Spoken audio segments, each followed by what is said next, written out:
जय श्री राम प्रिय भक्तों। श्री राम कथा का एक सुंदर प्रसंग। शूर्पणखा खर दूषण की मृत्यु हो जाने के बाद रावण के पास गई। मन में विचार किया, रावण अब तेरी बारी है। तूने मेरे निर्दोष पति को मारा है। अब मैं तुम सब का नंबर लगाऊंगी। जाकर रो रो कर अपनी सारी व्यथा बताई। रावण ने उसे आश्वासन दिया कि बहन, तेरे अपमान का अवश्य बदला लिया जाएगा। जब खर और दूषण की सेना से जान बचाकर भागे हुए अकम्पन ने रावण के दरबार में जाकर ये बताया कि खर और दूषण का वध हो चुका है, ये सुनकर रावण और सभी रावण के वीर सैनिक अचंभित हुए। रावण ने कहा, खर और दूषण को तो केवल भगवान ही मार सकते हैं। वह तो मेरे ही समान वीर योद्धा थे। रावण ने मन में विचार किया कि क्या भगवान का अवतार हो चुका है? यदि ऐसा है तो मैं उनसे बैर करूंगा, क्योंकि इस तामसी शरीर से भगवान की भक्ति तो होगी नहीं। तामस देही भक्ति नहीं होई। भगवान के द्वारा मुक्ति मिलने के दो ही उपाय हैं, या तो भगवान की भक्ति करो या फिर उनसे बैर करके उनके हाथों मृत्यु पाओ।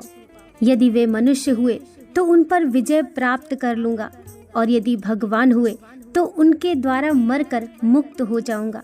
ये विचार करके वह आगे की भूमिका तैयार करने लगा।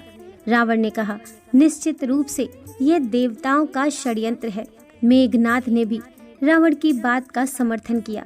कहा, बहुत दिन हो गए, देवताओं को हमने कोई सजा नहीं दी पिताश्री। आप मुझे आज्ञा दीजिए, मैं सभी देवताओं को बंदी बना कर ले आऊंगा। रावण ने अकम्पन से पूछा कि जिसने खर और दूषण को मारा है, उसकी सहायता करने कौन कौन देवता आए हुए थे? अकम्पन ने कहा, नहीं, वहाँ कोई देवता नहीं था। खर और दूषण को मारने वाला केवल वह एक ही शक्तिशाली वीर पुरुष था। वह अनेक विद्याएं जानता है, मायावी शक्ति भी उसके पास है। शूर्पणखा वहाँ उपस्थित थी। उसे लगा रावण भयभीत हो रहा है, डर रहा है। शूर्पणखा जानती थी कि रावण व्यभिचार है। इसे उस सुंदर नारी का प्रलोभन देना चाहिए, तब काम बनेगा। इसीलिए शूर्पणखा ने मनगढ़ंत बातें बनाकर रावण से कहा कि उनके साथ एक सुंदर नारी है। नारी का रूप इतना सुंदर है कि तीनों लोकों में उसके समान सुंदर कोई नारी नहीं है। और जब मैंने ये देखा कि वह तपस्वियों के साथ है, तो मुझे लगा कि ये तो रावण की पटरानी होनी चाहिए। इसी उद्देश्य से मैं उसे तुम्हारे पास लाना चाहती थी। तब उन राजकुमारों ने मेरी ये दुर्गति की है। रावण के सलाहकारों ने रावण को सुझाव दिया, महाराज, आप एक उपाय कीजिए, उनकी नारी का अपहरण कर लीजिए। नारी के वियोग में वैसे ही वे आधे पराजित हो जाएंगे। रावण की सभा में विभीषण जैसे लोग भी उपस्थित थे। विभीषण ने रावण से न्याय संगत बातें कही, किंतु रावण ने उसे नहीं माना। रावण नीतिज्ञ था, वेद शास्त्रों का ज्ञाता था, तीनों समय त्रिकाल संध्या वंदन करता था। और रावण ही नहीं, लंका में राक्षस भी रावण के नियमों का अनुसरण करते थे। स्वयं वेद ज्ञाता थे, किंतु ये क्रिया वे ब्राह्मण और तपस्वियों को नहीं करने देते थे। उनका वह विरोध करते थे। कोई ऐसे करते पाया जाता तो उसे कान पकड़कर उठक बैठक लगवाते थे या लंका से बाहर निकाल देते थे। यह उनकी राक्षसी प्रवृत्ति का गुण था। ऐसा वाल्मीकि रामायण में वर्णन है। स्वयं सब कुछ करते थे, किंतु दूसरों को नहीं करने देते थे। लंका में विभीषण स्वयं राम नाम की माला जपता था। घर पर राम नाम अंकित करवा रखा था। राम नाम अंकित ग्रह, शोभा वारणी न जाए। रावण ने कभी विरोध नहीं किया कि विभीषण राम नाम क्यों जपते हैं, क्योंकि वह नीतिज्ञ था। रावण जानता था कि खर दूषण को मारने वाले केवल भगवान ही हो सकते हैं। निश्चित रूप से भगवान ने अवतार ले लिया है, और जब भगवान अवतार लेते हैं तो उनके साथ उनकी शक्ति माँ जगदम्बा भी अवतरित होती हैं। निश्चित रूप से शूर्पणखा जिसका वर्णन कर रही है, वह साक्षात लक्ष्मी ही हो सकती हैं। यदि वे जगदम्बा मेरी लंका में आ जाएं, तो मेरी लोकप्रियता और बढ़ जाएगी। मेरा वैभव चारों दिशाओं में व्याप्त हो जाएगा।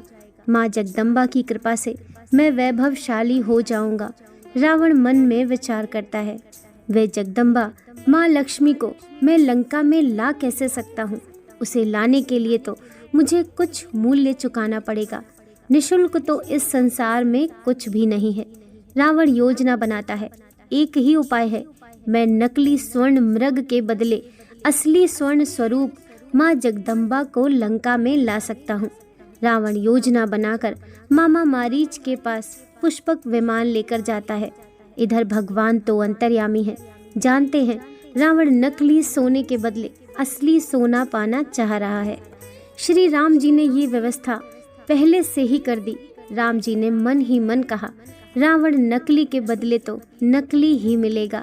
राम जी ने भी असली श्री सीता जी को तो अग्नि में प्रवेश करा दिया था।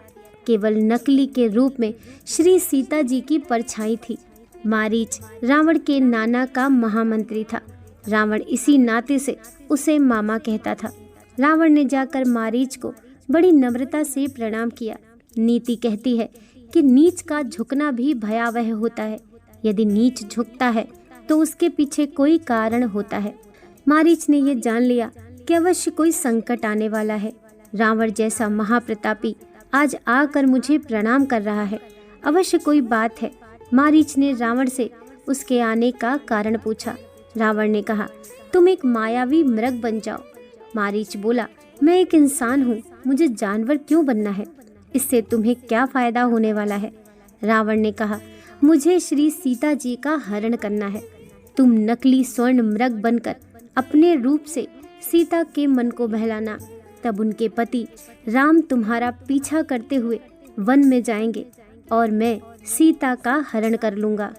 मारीच ने रावण को समझाया किस तरह वह एक समय विश्वामित्र मुनि के आश्रम के निकट था। तब राम जी ने उसे बिना फल का बाण मारा था और वह 400 कोस दूर जाकर गिरा था। मारीच ने रावण को बहुत समझाया कि तुम जिसका हरण करना चाहते हो वह जगत जननी है, जगदम्बा है और राम जी स्वयं भगवान है। उनसे बैर मत लो, तुम्हारा सर्वनाश हो जाएगा। रावण नहीं माना। रावण ने कहा, तुम्हें मेरा ये काम अवश्य करना पड़ेगा, नहीं तो मैं तुम्हें मृत्यु दंड दूंगा। मारीच जान गया था दोनों तरफ से मेरी मृत्यु निश्चित है।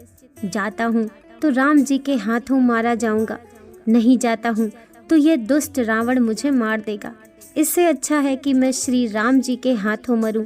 मारीच ने रावण की सलाह मानकर उसके साथ पुष्पक विमान से पंचवटी के निकट आ गया।